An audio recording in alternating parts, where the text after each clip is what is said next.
Hi everyone, this is Andy and Sam with another episode of We Talk Sports, where we're reviewing Week 5 of the NFL season. We'll jump right into it and start with the Thursday night game, which was the 49ers and the Rams. 49ers pull out an overtime victory, 26-23. My big takeaway is I don't know how the 49ers are 4-1 and keep winning with all the injuries that they've had, but the other thing I noted was that Mac Jones looks really good in the Kyle Shanahan offense, and I'm wondering when both him and Brock Purdy are healthy, who might actually be the better starting quarterback. I'm not so sure it's not Mac Jones. Puka Nacua keeps dominating for the Rams. Matthew Stafford looks to be in pretty good health with his back. That was a big concern coming into the season, but tough loss for the Rams. They're now 3-2, whereas the 49ers are 4-1. Sam, anything you want to add about that game? Mac Jones looked pretty good. That's it. You're in fine form already today. Good job. All right, let's move on to the Sunday games. So first game of the day that we'll talk about is the Giants at the Saints. The Saints pick up their first win. They are now 1-4. Spencer Rattler take over the game as the Giants commit a turnover on 5 consecutive possessions. The coaching staff there is completely lost with the Giants. Jackson Dart and Cam Scottaboo seem like they might have some talent, but I'm not sure this coaching staff can get much out of them. So leave it at that. Giants are 1-4. Saints are 1-4. I would say if there's a team on this list who doesn't have a bright future, it's probably more the Giants than the Saints due to their coaching staff. Maybe some of the young players can amount to something if they get some better coaching. Sam, what do you think? The Giants, Cam Scottaboo looked pretty good. Yeah, that's about it. All right. We get the London game with the Vikings at the Browns as the Vikings complete their 2-week stay in Europe, and they get the win 21-17. And main thing to take away there, I would say, really is on the Browns side, they've traded Joe Flacco to the Cincinnati Bengals. Dylan Gabriel is a starter. He looks okay as a starter. Junkins looks pretty solid as a running back, but still on the losing end, dropped to 1-4. Vikings 21-17 behind Carson Wentz at quarterback. Sam, anything to add there? Judkins looked good. I'm still not sure about if Dylan Gabriel is that good, but Judkins at least looked pretty good. Yeah. All right, let's move on. We've got the Colts hosting the Raiders, and what seems to be a theme of the season, another blowout game. This time the Colts win 40-6. Pete Carroll era in Oakland. Well, I said Oakland, but I meant Las Vegas. Not off to a good start. Geno Smith looks washed up and maybe done. Colts keep rolling. Jonathan Taylor, 3 touchdowns. Daniel Jones looking solid. Defense looking good. Colts definitely one of the surprise teams of the season at 4-1. Sam, what do you got to say about that game? Well, Jonathan Taylor still doing pretty good, and also the Colts kicker had, I think, dislocated his knee or broke his knee and is out he's on IR, and I don't know if he's going to come back this season. Yeah, that looked pretty brutal. There were a bunch of kicking injuries this weekend. Kind of a weird outcome. Brock Bowers out for the Raiders also. He's their top weapon, and that's going to hurt their offense to have him out as well. Let's move on to the Cowboys visiting the Jets, and the Cowboys with the road win 37-22. I don't know what's going on with the Jets defense. They're just giving up points in droves. Dak Prescott threw 4 touchdown passes, 2 long touchdown drives, if I believe 90 yards or more. Jets look terrible until the fourth quarter. If you have Justin Fields on your fantasy team, you're sweating 3/4 of his play, and then the fourth quarter he seems to come through with a bunch of fantasy points, but I don't know how sustainable that is. The Jets are 0-5 and in complete disarray, I would say. Cowboys 2-2-1 with that tie the previous week. And keeping things moving. 37 points without CeeDee Lamb is a good sign for their offense. Sam, anything you got to add there? Well, the Jets did not look particularly good. Yeah. Understatement of the day? Yeah. Anything else? No, not really. Okay. Next game, one of the better games of the day. The Broncos go into Philadelphia and win 21-17. They outscored the Eagles 18-0 in the fourth quarter to come back and get the win. They had been down 17-3 at that point. I'd say for the Broncos at 3-2 now, that's a good sign that they, all of the things are still ahead for them. They can still compete for their division. They can still have a shot in the AFC. I don't think they're quite at the elite level yet, but they should feel pretty good about themselves. On the flip side, the Eagles, it's their first loss. They're 4-1, but I've never seen a 4-1 team look so bad or seem so lifeless. The new offensive coordinator fundamentally, I think, doesn't understand how to use his weapons. And you've got so much talent on the offensive side of the ball, and they're kind of using none of it and trying to win games with defense and 3 yards at a time rushing, which makes no sense at all for a team like this. And it, in my mind, is a warning sign that the rails could fall off for the Eagles. This happened to them once before after they won the Super Bowl. They struggled to replace their offensive coordinator. The rails sort of came off during one of their seasons. This feels like that. So Eagles 4-1. Bold prediction here. I'm going to say they may not make the playoffs this year. All right. Sam, anything you want to add there? I don't know what the Eagles offense is doing. I know both Devontae Smith and A.J. Brown have said that they're not happy with the team, and I don't really know what they're doing. And I wouldn't be surprised if one of those two requests a trade and ends up getting traded before the deadline. Yeah, and I just throw in Saquon Barkley.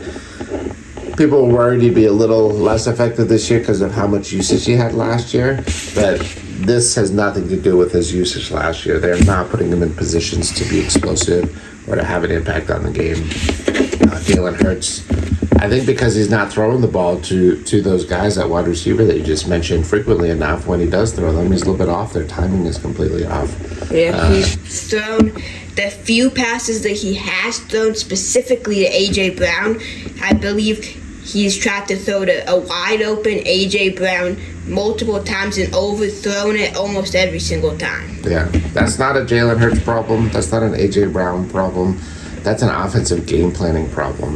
They should be much better offensively, and they're a total disaster. But hey, at least they still got their tush push, which the 3 tush pushes in a row on one of their touchdowns. That may be all the NFL needed to go back and overturn their previous decision to allow that play to exist. I suspect this is the last year they'll allow it. All right, let's move on. Panthers and Dolphins. Panthers win this one 27-24. Rico Dowdle goes crazy here, runs for an insane amount of yards, and the Panthers come back from a 17-point deficit to win this one 27-24. Dolphins are 1-4. They're going nowhere. Their coach is definitely on the hot seat.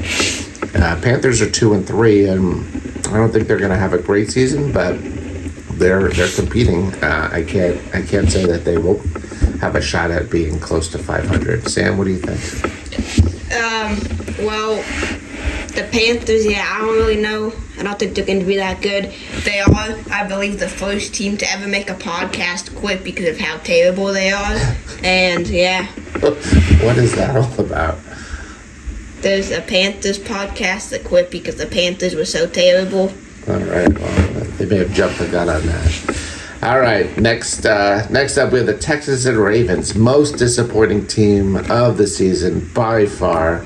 The now 1-4 Ravens getting blown out at home by a, at best, mediocre Texans team that is 2-3. Final score was 44-10. Stroud looked pretty good, actually, throwing for 4 touchdowns, but C.J. Stroud has generally been a disappointment since his rookie season. And to come out and have such a great offensive showcase, I think that is probably more an indictment of the Ravens' defense. Sure, the Ravens have a lot of injuries. Sure, Lamar Jackson was out. But I don't think the Ravens even had a game plan coming into this. Why not try to run the ball down the throats and control the clock to keep their defense has been injured off the field? They couldn't do it. Maybe they wanted to. They just couldn't do it. So Ravens, I think they're toast. Lamar Jackson comes back. I don't see them turning this around. There's way too many problems with their roster at the moment. Sam, what do you think? Well, they did have, I think, one of the longest injury reports for this game that I've seen, but still, they don't look that good. Maybe if they somehow they already have a lot of players on IR and they even have some players out for the season. Maybe if they can get all these people to come back in time and go on like a crazy winning streak, I could see them making the playoffs, but right now it doesn't look good for them. All right. Let's go to our Titans-Cardinals game. This was the other crazy fourth quarter comeback, similar to the Broncos. Titans outscored the Cardinals 16-0 in the fourth quarter, 16-0 in the second half. Cardinals jumped out to a 21-6 lead by halftime. They were home. They looked like they were cooking. Titans haven't won a game all year. This one seemed over, and then the Titans come back. I'm not sure what happened there. Cardinals were my surprise pick to make the playoffs this year. But Cam Ward gets his first touchdown. Ridley actually looked like an NFL #1 wide receiver. We'll see if that can happen again. And Titans win 22-21. Sam, any thoughts there? No. No? All right. Let's move on. Tampa, 4-1 after beating Seattle in Seattle, 38-35. Seattle drops to 3-2. Of note in this game, Baker Mayfield and Sam Darnold broke all kinds of NFL records, I believe, in terms of their accuracy and effectiveness. The completion percentages were insane between these two. And interestingly enough, these are two quarterbacks who were drafted in the same year, seem to wash out with their original teams, the Browns and the Jets, and have turned their careers around and are in the midst of very, very strong seasons where they're going to be among the leaders statistically at quarterback. Tampa, without Bucky Irving, had to throw the ball. They've had some injuries, but they have so much depth at wide receiver that they were able to overcome it.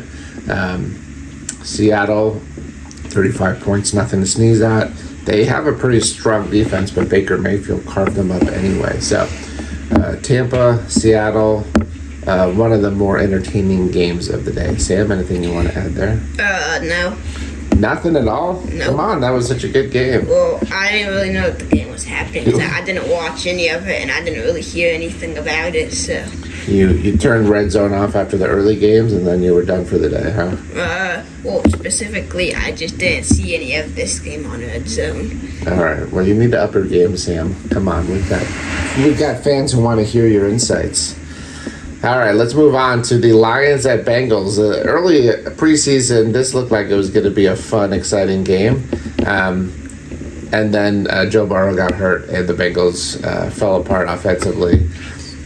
Lions win this one 37-24. They're now 4-1. That week one game where they looked a little lost offensively is a distant memory. They've been crushing it ever since. The Bengals, amazingly, as awful as their season feels like it's been, and the loss of Joe Burrow, they're actually only 2-3. They're not. Their record isn't, a disaster at the moment. They are now moving on from Jake Browning to Joe Flacco. I'm not exactly sure how that's going to work out for them, but if Joe Flacco can be competent, I guess, behind a terrible offensive line, then maybe they can get something going, at least for Jamar Chase and T. Higgins. Maybe get Chase Brown, who have been just among the most disappointing fantasy team, along with the Eagles, on the season. Sam, what do you think about the Lions Bengals? Well, I think Jake Browning Like, I mean, I guess it's good they moved on from him. He wasn't exactly doing great. I don't know if Joe Flacco will be better. When you could have traded for other players like Jameis Winston, I'm not sure why they chose Flacco, but yeah. Yeah, maybe that's all they could get. I mean, you don't know who they tried to get besides Flacco. I would agree. I think Jameis Winston was perfect for this offense. I don't know why he's just sort of being hidden away by the Giants. Maybe they'll eventually trade him, but that seemed to be their best chance to get something for him. But they are the Giants. They're an incompetent front office at the moment. So next year they'll have some new people there. All right, let's move on to the Commanders at Chargers. This was a bit of a surprise. 27-10 Commanders go on the road, win this game. It's not like the Chargers have a huge home field advantage. They don't have any home field advantage since moving out of San Diego. But Jaden Daniels came into town, had a really good game, and what was the significant outcome for the Chargers in this game, Sam? Martin Hampton got hurt and is now on IL. Yeah, that's their bread and butter is running the ball under Harbaugh, and he went out. They didn't score a single point after the first quarter of this game. Both of their running backs are now hurt, as Najee Harris not had a great season. He had the firework incident, finally got to play, didn't really do much, and then is now out for the season. And then Martin Hampton is now out for at least 4 weeks. Yeah. The thing that surprised me here is Justin Herbert was throwing the ball great early in the season. Looked like they had their air game going quite nicely and couldn't get it going here against the Commanders. So 27-10, Washington 3-2, Chargers also 3-2. Then the Sunday night game,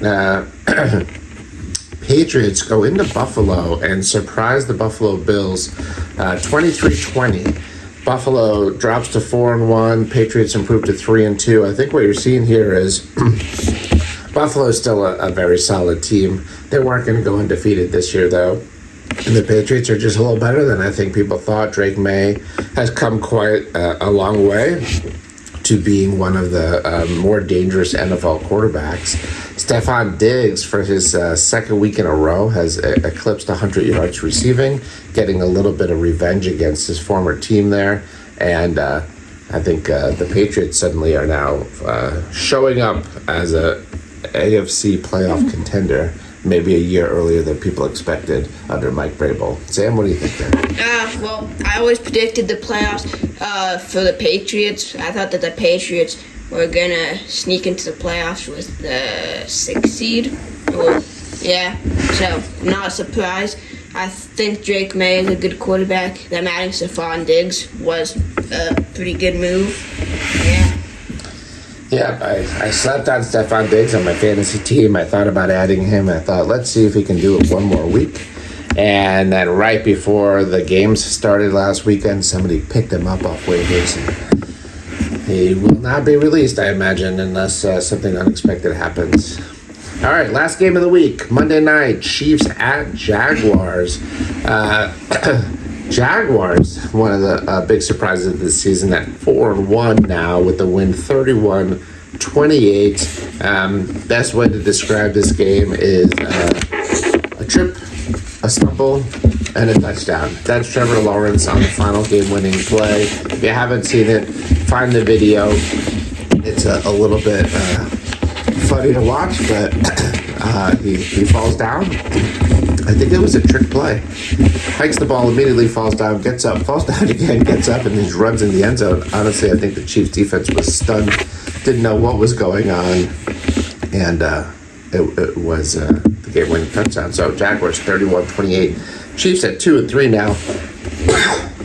They're going to be fine, I think, because they're getting Rashid Rice back in a couple weeks. And Mahomes is looking solid. Their defense needs a little work. I could see them going out and getting somebody for the defensive line. I think at 2-3, I'm not as worried about them as some of the other disappointments this year. Jaguars 4-1. We'll see if they can keep it rolling. They've been doing it largely on the back of their defense, but their offense showed some nice signs this week. So if they can get both of those sides of the ball rolling, the Jaguars could be a real surprise this year. Them and the Colts in the AFC, both at 4-1 right now. Sam, what do you think? Well, I believe Rasheed Rice comes back next week as he had a 6-week suspension. So I think the Chiefs shouldn't have any trouble still making the playoffs. Yep, I think that's right. It'll be week 7 that Rasheed Rice is back in the fold with them. All right, so that's our wrap-up of week 5 on We Talk Sports for the NFL. We'll try to get this up a little earlier next week. Sorry for the delay this week, but appreciate you stopping by to check it out. And we'll talk to you all soon. Thanks. Bye.